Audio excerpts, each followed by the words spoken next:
Had you met Minister Mchunu at all? I've never met him. And you don't know him at all? No, I don't know him. So you confirm, just so that we can get this out of the way. Before we go deeper, let's remind everyone who this man, Vusimuzi Cat Matlala, actually is. Because trust me, you don't get a nickname like Cat in the underworld for nothing. For nearly 2 decades, SAPS labeled him as one of the most dangerous criminal operators in Gauteng. This is a man whose name showed up in everything. I'm talking cash-in-transit heists, drug distribution networks, high-profile hits, and tender-rigging operations so big, they make Hollywood scripts look weak. Whenever something went down, whenever millions vanished, whenever a syndicate was mentioned, there was always someone whispering, "Check Cat Matlala." He was like a ghost in the system. You'd hear the name, but you'd never see the face. And now, fast forward to 2025, and the same hawks who spent years hunting this man, building cases, raiding safe houses, chasing leads, are suddenly sitting in Parliament, listening to him testify against their own boss. Mara guys, the irony. You're gonna choke a buffalo.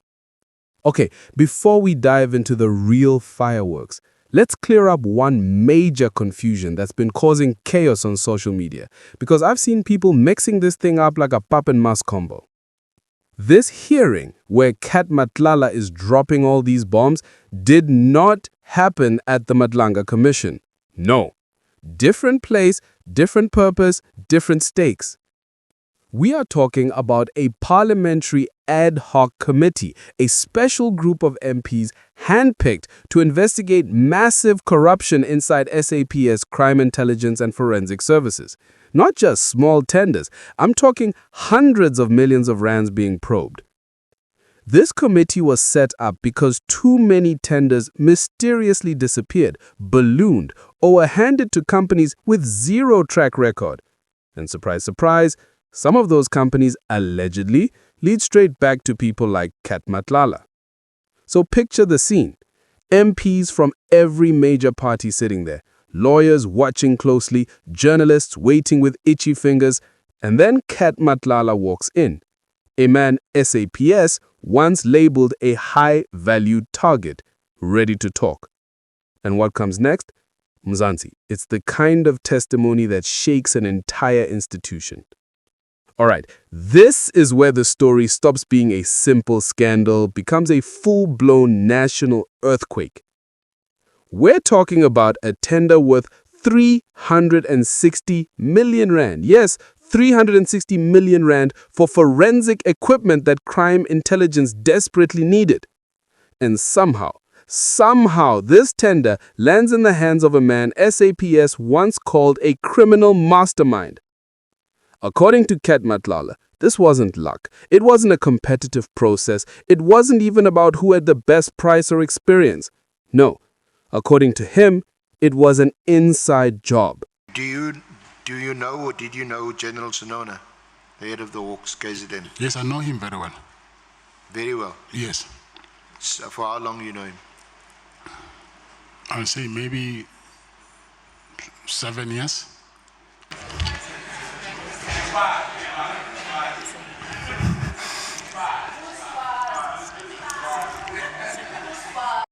Did you hear that? Did you hear that? This man is looking MPs dead in the eye and saying the national head of the Hawks, Major General Leseja Senona, personally helped him secure a tender worth almost 500 million rand. And he doesn't say it with fear. He doesn't say it with hesitation. He says it like it was just another day at the office. I even gave him even money. If you are here to suck information, that money declare it somewhere that okay, this guy gave me this money, and then, but since we know that for him we want information, I had to ask money from him. I don't think he even declared that money. I gave him money twice. Yeah. How much did you give him, the first one and the second one? I gave him 300,000, and then on the second occasion I gave him 200,000. Okay. Honorable members, no, I want that. Guys, Mzansi, a whole former police minister, R500,000 cash in a bag. If this allegation holds any water, we're no longer talking about corruption.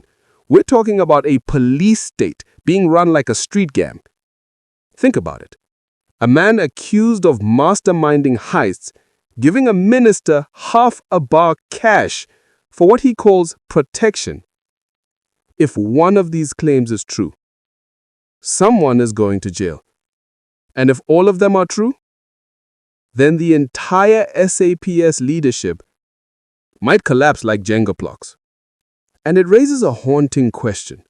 Was crime fighting in South Africa ever about stopping criminals or just competing with them? Now this is where the story stops being a simple criminal turns whistleblower situation and becomes a full-blown political thriller. Because according to Matlala, his arrest wasn't just police work. It was a cleanup operation, a hit, but with handcuffs instead of bullets, allegedly ordered by what he calls the Big Five Cartel inside SAPS and government. Matlala claims these 5 powerful individuals, senior cops, political figures, intelligence operators, acted as brokers in the 360 million rand tender pipeline. Not only did they allegedly approve who got which deal, they also allegedly controlled who got protection, who got taken out, and who got sacrificed when the media started sniffing around. He says he didn't just witness it, he was used by it.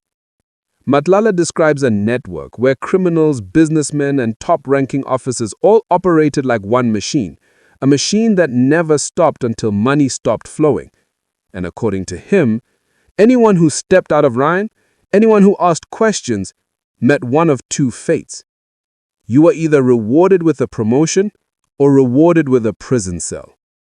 And now that he's testifying behind bars at Goshi Mampuru prison, he says the Big Five want him silenced because he knows too much about who signed off the tenders, who delivered the cash, and who laundered it straight into political campaigns.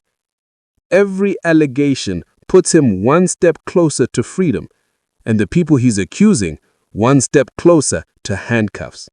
All right, now we get to the heart of the scandal, the engine room, the place where 360 million rand didn't just disappear, it moved through hands, through departments, through political structures. According to testimony and leaked documents, the tender process worked like a conveyor belt. 1. A need was created, even if SAPS didn't really need it.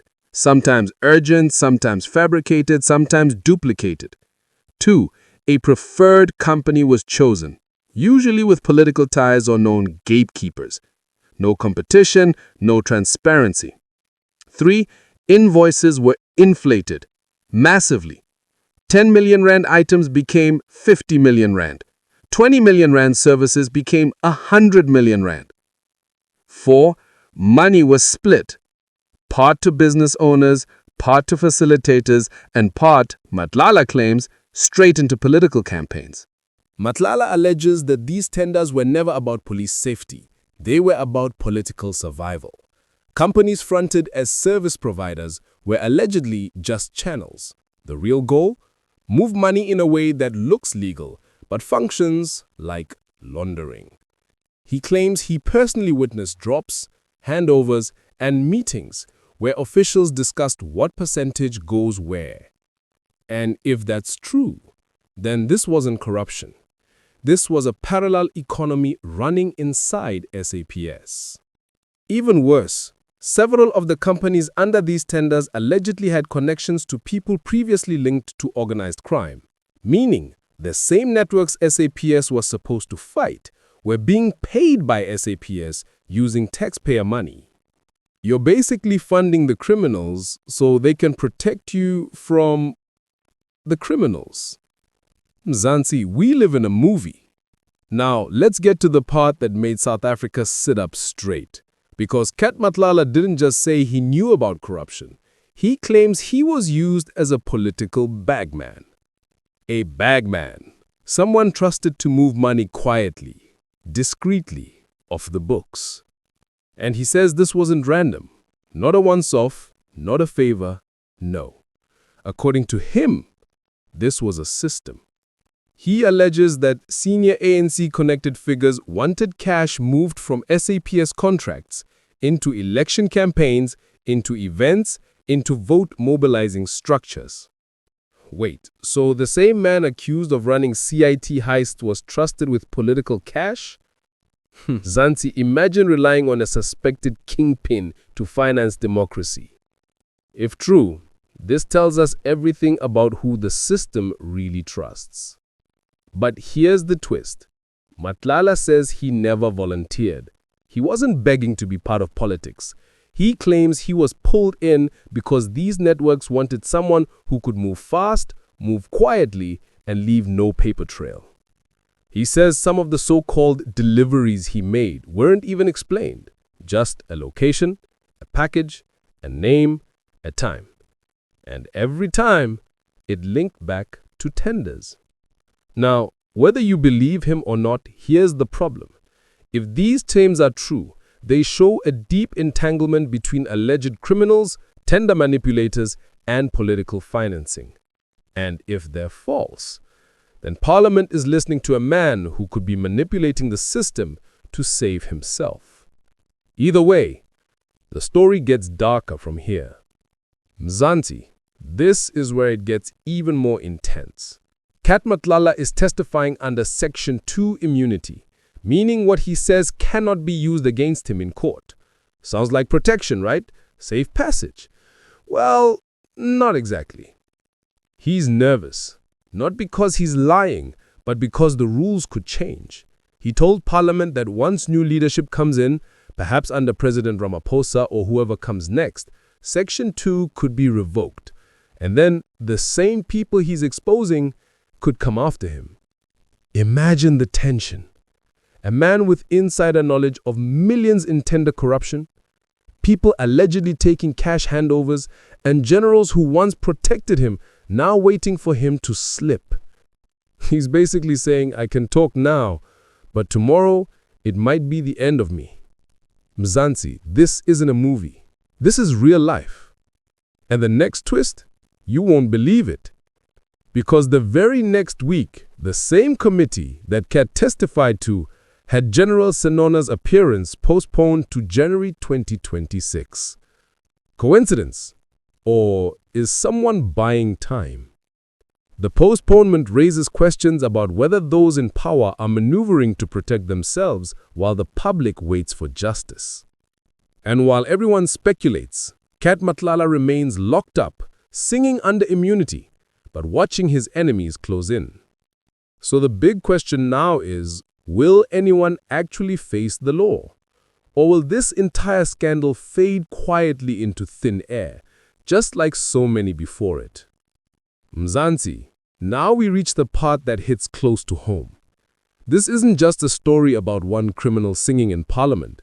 It's about whether our police can ever be trusted again. If ministers, police generals, and officials were allegedly taking cash from tender criminals, it explains a lot. Why so many police stations have no vehicles, why crime intelligence is underfunded, why criminals walk free while honest officers get frustrated, why tenders that should improve safety end up lining pockets instead. Cat Matlala is singing because he's locked up and wants a lighter sentence. But here's the twist. The bigger question isn't just about him, it's about who else he will name next. And then there's Parliament. Will it act? Or is this just another season of As the State Captured Turns? Mzansi, every allegation that comes out exposes cracks in the system. Every leaked WhatsApp, every payment claim, every tender gone wrong, it's another brick removed from the foundation of trust we have in our police. So, when you hear the numbers, the names, the cash, remember, this isn't drama for TV. This is our society paying the price while corruption thrives in plain sight. Mzansi, this is bigger than gossip. This is bigger than politics. This is about whether our police, our ministers, and our government can ever be trusted again. Vusimuzi, Cat Matlala, has dropped bombshell after bombshell, from 360 million rand tenders to 500,000 rand allegedly handed to Bheki Cele, to the never-met Senzo Mchunu contradiction and the shadowy network he calls the Big Five. And let's be honest, the more he talks, the more we realize there are far bigger names waiting to be exposed. So now, I want to hear from you. Do you believe Cat Matlala? Should General Senona step aside immediately? Will Bheki Cele ever face the inside of a courtroom? Or will this scandal just fade quietly, like so many before it? Drop your thoughts in the comments, the spicy ones, the dramatic ones, even the ones that say, I look like I drink instant coffee. I read them all.